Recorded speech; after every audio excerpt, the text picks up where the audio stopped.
All right, I want you to imagine this for just a second. It's the summer of 2018, and Cristiano Ronaldo, well, he just doesn't leave Real Madrid. There's no emotional farewell letter, no big flashy black and white presentation over in Turin, absolutely no talk of him needing a quote unquote new challenge. Instead, he decides to stay in Madrid for just a few more years. Now, that single decision, it wouldn't just alter the path of one club.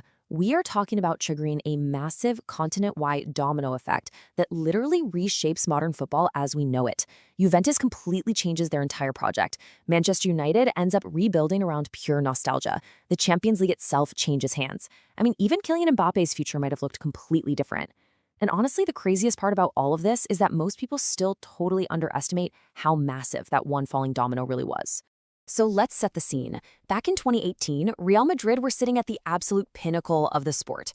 They'd just won 3 consecutive Champions League titles, a literal dynasty. But behind all those celebrations, some serious cracks were starting to form. Zidane unexpectedly left. Contract tensions with the board were really growing. And then suddenly, the impossible actually happened. Ronaldo walked away. He left after scoring 450 goals in just 438 games. I mean, let that absurd ratio just sink in for a second. More goals than games played. But what if Florentino Perez had actually managed to convince him to stay put?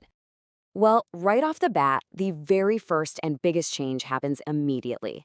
Real Madrid probably completely avoids that total collapse they suffered in the 2018-19 season. A lot of people forget just how traumatic that year was for them. Without Ronaldo, it's like they lost their goals, their fear factor, and their core identity all at the exact same time. They just looked psychologically smaller out there on the pitch. But with Ronaldo still there, acting as the anchor for that attack, even an aging, slightly slower version of him pretty much guarantees stability. So maybe they don't pull off a crazy four-peat, sure, but Madrid instantly remains the elite heavyweight favorites in Europe. And here is a really fascinating ripple effect that comes from that. An unbroken Madrid dynasty changes absolutely everything for Liverpool. Think about it. In reality, Liverpool won that 2019 Champions League by capitalizing on a very specific moment when Europe's traditional giants were looking super unstable. If Madrid stays totally dominant with Ronaldo leading the line, Jurgen Klopp's very first European crown might actually get significantly delayed, which means Liverpool's entire modern legacy completely shifts. But actually, scratch that, because the absolute biggest victim of this alternate timeline might really be Juventus. When Juventus signed Ronaldo, they weren't just buying a world-class striker, right? They were buying global relevance. They were desperately hoping he'd basically hand-deliver them a Champions League trophy. But instead, that massive financial gamble slowly but surely broke their tactical balance and ultimately broke their bank accounts. Without Ronaldo in the picture, Juventus probably just continues a much slower, cheaper, and way more balanced rebuild. The entire economic evolution of Italian football happens a lot more gradually, rather than them desperately chasing this high-risk, superstar spending model. Then we hit this kind of bittersweet realization. Karim Benzema's legendary late-career transformation, it never fully happens. After Ronaldo left, Benzema finally stepped out of the shadows. We watched him evolve from being the ultimate supporting actor into a literal Ballon d'Or winner. But if Ronaldo stays, Benzema almost certainly remains the ultimate facilitator for him. That magical, unbelievable 2022 season he had just never exists. And honestly, football as a whole loses out on one of the greatest late-career reinventions we've ever witnessed. Now, think about Vinicius Jr. for a second. He essentially became a superstar purely out of necessity, because Madrid desperately needed a brand new spark.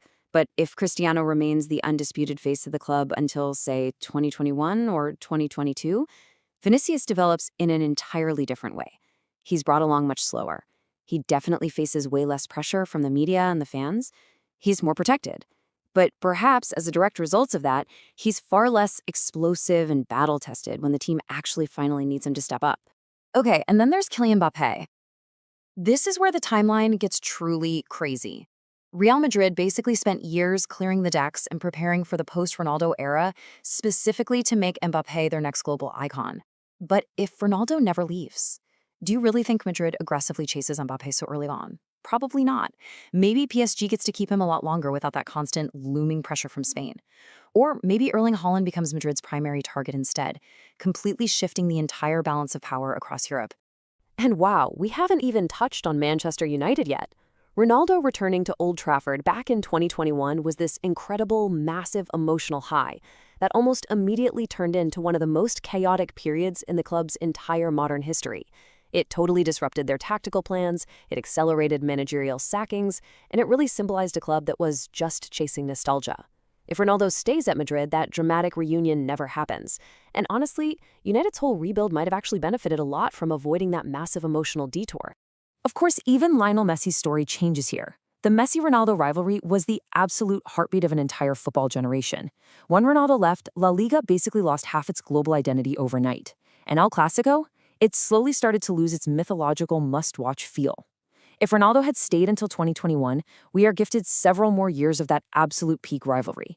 The global spotlight stays firmly fixed on Spain, and football culture as a whole just feels entirely different. So, bringing it all together, maybe that's the biggest takeaway from all of this. Some transfers merely change the fortunes of a couple of clubs. But others? They change entire eras. Cristiano leaving Madrid wasn't just a simple roster move. It was the symbolic end of football's most dominant modern rivalry. And it was the ultimate catalyst for launching completely new timelines all across Europe. It just perfectly proves the old saying, one single decision, millions of consequences. So now, the question is over to you. If you were Florentino Perez, sitting in that office back in 2018, would you have done absolutely everything in your power to keep Ronaldo in Madrid? And do you honestly think football today would actually be better off if he never left? Let me know your thoughts down in the comments, and be sure to join us next time for another explainer.